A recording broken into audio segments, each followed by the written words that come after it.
பள்ளிக்கூடத்துலேருந்து ஒரு நாள் ஒரு குழந்தை அழுதுகிட்டே வந்துச்சான். அவங்க அப்பா என்னடா ஆச்சுன்னு பதறி போய் கேட்டிருக்காரு. அவன் சொல்லியிருக்கான், இல்லப்பா என் நண்பன் ஒருத்த கெட்ட வார்த்தையில எனக்கு திட்டான்ப்பா அப்படின்னு. என்னடா சொன்னான் அப்படின்னு உடனே, இல்லப்பா முட்டாள்னு திட்டான், எனக்கு ஒரே அசிங்கமா போச்சுப்பா அப்படின்னு சொல்லியிருக்கான் அந்த குழந்தை.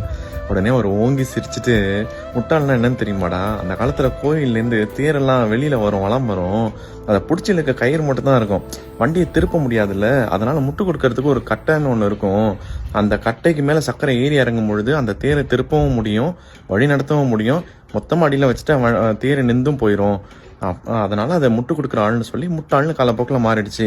இப்போ யோசிச்சு பாரு, உன் நண்பன் உன்னை பெரிய ஆளுன்னு தானே சொல்லியிருக்கான், அவ்வளோ பெரிய தேரையே நம்ம வழி நடத்த முடியும்னா உண்மையிலேயே அது பெரிய விஷயம் தானே, பெரிய விஷயத்த செய்கிறவங்க பெரிய ஆள் தான், ஒன்று அவன் பாராட்டியிருக்கான் அப்படின்னு சமாதானப்படுத்தினாரான்.